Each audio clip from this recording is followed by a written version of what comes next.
హే! మన ఛానల్ అయితే మానిటైజేషన్ అయిపోయిందండి. మానిటైజేషన్ అయిపోయాక క్లాసెస్ స్టార్ట్ చేస్తా అని చెప్పా కదా! ఒక సింపుల్ డిజైన్‌తో ఈరోజు క్లాస్‌ని అయితే స్టార్ట్ చేద్దాం. Welcome to Iniyas thread craft. ఎవరెవరైతే మన వీడియో స్టేటస్ పెట్టి స్క్రీన్‌షాట్ నాకు సెండ్ చేశారో వాళ్ళ నంబర్స్ అన్ని సేవ్ చేసుకున్నానండి. ఈ క్లాసెస్ అన్ని అయిపోయాక గూగుల్ మీట్‌లో మీట్ అవుదాం. ఇక్కడ ఒక చిన్న టిప్ ఏంటి అంటే సిల్క్ థ్రెడ్‌కి ఒక కలర్ కోడ్ ఉంటుందండి. ఈ థ్రెడ్ అయిపోయాక సేమ్ కలర్ కావాలి అంటే ఆ కోడ్ చూపిస్తే వెంటనే ఇచ్చేస్తారు. వెతికే పని ఉండదన్నమాట.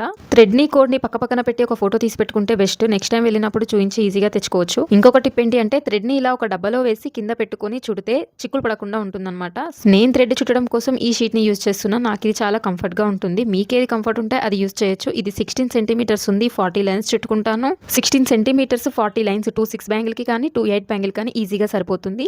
ఇంకా 24, 22 అయితే ఇంకొంచెం తక్కువగా 35 అలా చుట్టుకున్నా సరిపోతుందన్నమాట. సో ఇలా మొత్తం చుట్టుకున్నాక స్టార్టింగ్ థ్రెడ్‌ని ఇంకా ఎండింగ్‌లో థ్రెడ్‌ని ఇలా ముడేసుకుంటే చిక్కులు పడకుండా ఉంటుంది. ఇలా ముడి వేసుకొని కట్ చేసుకోవాలి. థ్రెడ్ ఎప్పుడైనా ఎక్కువ చుట్టుకుంటేనే బెస్ట్ అండి. ఎందుకంటే తక్కువ అయితే మళ్ళీ అటాచ్ చేయాల్సి వస్తుంది. సో అక్కడక్కడ జాయింట్స్‌గా కనిపిస్తే బ్యాంగిల్ అస్సలు బాగోదు. సో నేనైతే కొంచెం థ్రెడ్ వేస్ట్ అయినా సరే కానీ ఎక్కువే తీసుకుంటాను. అలాగే నేను థ్రెడ్ కూడా బ్యాంగిల్‌కి చాలా పల్చగా చుడతాను. చాలా మంది ఈ క్వశ్చన్ అడిగారు నన్ను. థ్రెడ్ చుడతాం కదా బ్యాంగిల్ సైజ్ చేంజ్ అవుతుంది కదా! 22 అయితే 24 అలా తీసుకోవచ్చా అని అడిగారు. కస్టమర్ 22 చెప్తే 22 చేసి ఇవ్వండి. 24 చెప్తే 24 చేయండి. ఎందుకంటే బ్యాంగిల్ ఆల్రెడీ పెద్ద సైజులోనే ఉంటుంది. నార్మల్‌గా మనం వేసుకునే గ్లాస్ బ్యాంగిల్ కంటే కొంచెం పెద్దగానే ఉంటుంది. సో థ్రెడ్ చుట్టడం వల్ల అంత డిఫరెన్స్ ఏం రాదు. చాలా మంది కామెంట్స్‌లో ఇంకొక క్వశ్చన్ ఏం అడిగారంటే థ్రెడ్‌ని మనం స్ట్రెయిట్‌గా చుట్టుకోవాలా లేదంటే క్రాస్‌గా చుట్టుకోవాలా? మరీ క్రాస్ కాదండి. నేను వీడియోలో చూపిస్తున్నా కదా!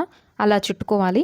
సో ఇలా చుట్టుకోవడం వల్ల థ్రెడ్ చాలా నీట్‌గా అండ్ పర్ఫెక్ట్‌గా వస్తుంది. ఇంకొక టిప్ ఏంటి అంటే మనం ఇలా థ్రెడ్‌ని చుట్టేటప్పుడు థ్రెడ్‌ని కాస్త లాగుతూ టైట్‌గా చుట్టాలన్నమాట. మనం థ్రెడ్ చుట్టడంలోనే మన వర్క్ అనేది అర్థమైపోతుంది. సో ఎన్ని సార్లైనా ట్రై చేయండి. కానీ పర్ఫెక్ట్‌గా వచ్చే వరకు ట్రై చేయండి. ఎందుకు చెప్తున్నాను అంటే థ్రెడ్ లూజ్‌గా చుట్టినా లేదంటే ఒకదానిపైన ఒకటి చుట్టినా అస్సలు బాగోదు. మనం స్టోన్ వర్క్ ఎంత పర్ఫెక్ట్‌గా చేసినా థ్రెడ్ సరిగ్గా చుట్టకపోతే ఆ బ్యాంగిల్‌కున్న లుక్కే పోతుంది. ఇలా థ్రెడ్ అంతా చుట్టుకున్న తర్వాత అలాగే గట్టిగా లాగుతూ పట్టుకొని పావించి వదిలిపెట్టి కట్ చేసుకోవాలి. దానికి పర్ఫెక్ట్‌గా గ్లూ అంటించి ఇంకా గట్టిగా స్టిక్ చేస్తే అది ఒకదానిపైన ఒకటి రాకుండా పల్చగా వస్తుంది. సో అసలు థ్రెడ్ జాయింట్ మనం ఎక్కడ చేసామో కూడా కనిపించదనమాట.